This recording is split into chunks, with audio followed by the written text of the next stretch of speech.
One of the worst feelings a man can ever feel is that feeling of loneliness. I'm sure if you're watching this video right now, you probably felt that.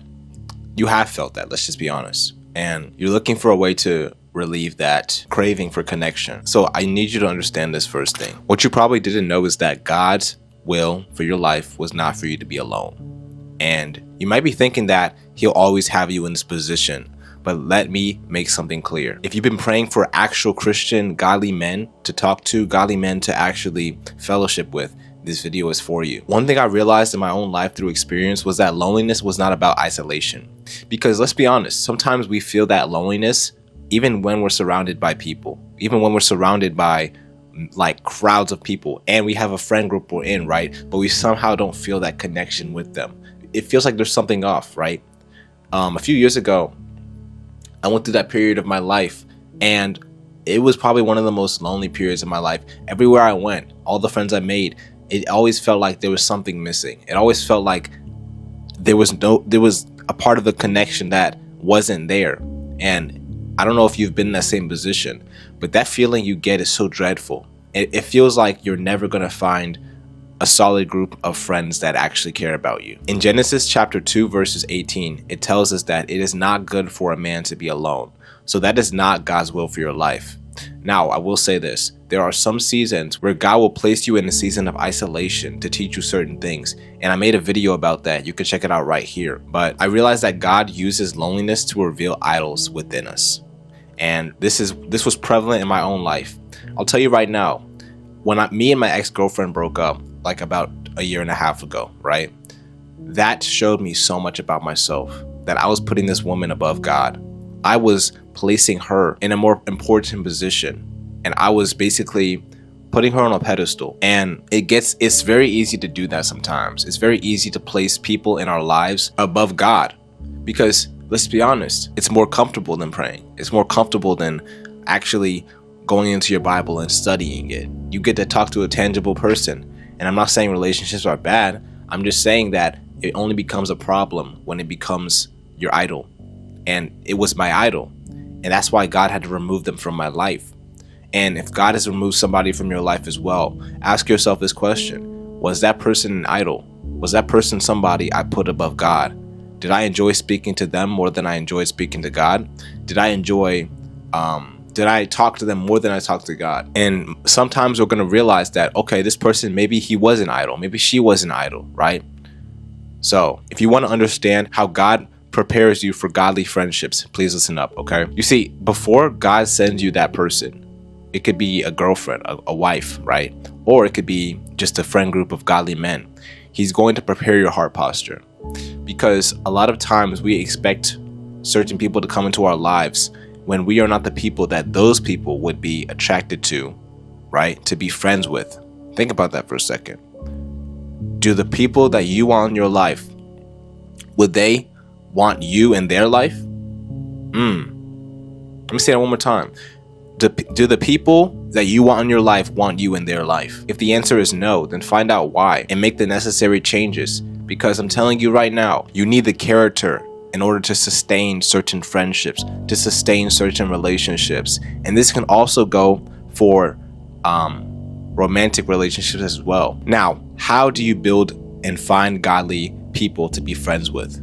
I'm going to break this down in a very simple formula, okay? The first thing is this. You have to pray for it. You see, God tells us that you have not because you ask not.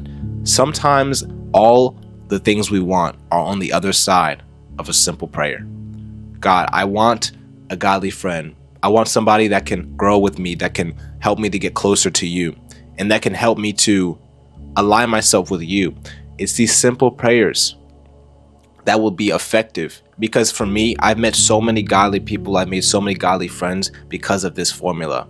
And on the screen right now, there's proof. So I'm telling you, this stuff works in my own life. I'm not just pulling crap out of nowhere. Now, the next part is pretty practical, but sometimes it's not always easy. So the next part is this. You have to join places where God is actually at. This could be Bible studies. This could be men's communities. This could be small groups at your church, whatever it is, right? Those simple actions will help you align yourself with people that are actually pursuing God as well.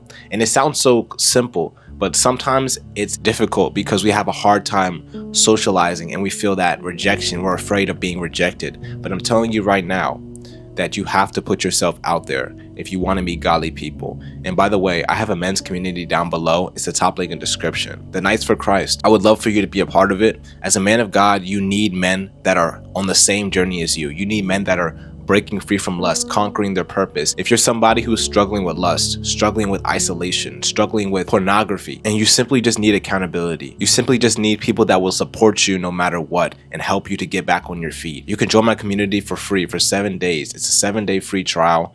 Give it a try. I would love to see you in the community because I know how it feels to be alone. I know how it feels to have nobody to call on, nobody to keep me accountable, and I don't want that same feeling for you. Now, let's continue with the video. This next thing that really changed my whole perspective was honestly a bit scary. Be vulnerable and be consistent. You see, in order to build deep friendships, you can't stay on the surface level. You have to be able to reveal the deeper parts of yourself. I'm not saying you should tell everybody everything, but when you feel led to speak about something that's been on your heart, don't hide it because you're afraid. Allow God to use that to help you connect to a different person or to another person you're speaking to. Because I'm telling you right now, a lot of times we shy away from friendships because we're afraid of being seen. We're afraid of being vulnerable. We're afraid of having people see the parts of us that we don't really want to show.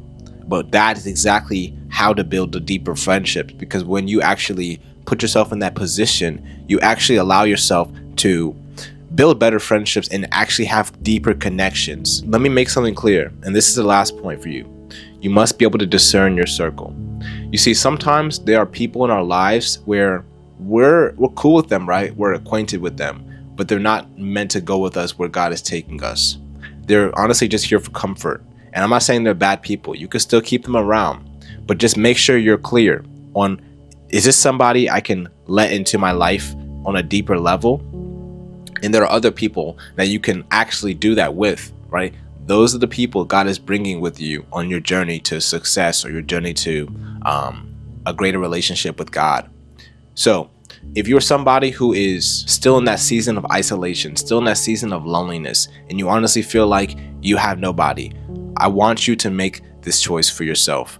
Let God be your friend. Let God be your first friend. Because if God is not your friend, you're going to feel lonely no matter where you are. Trust me, I promise you this is the truth. Because for me in my own life, I was making all these different friends, but I wasn't really that close to God. And that's why I felt so lonely. That's why I felt that, what's that word? That God-sized hole in my heart. So let God be your first friend. Connect to God.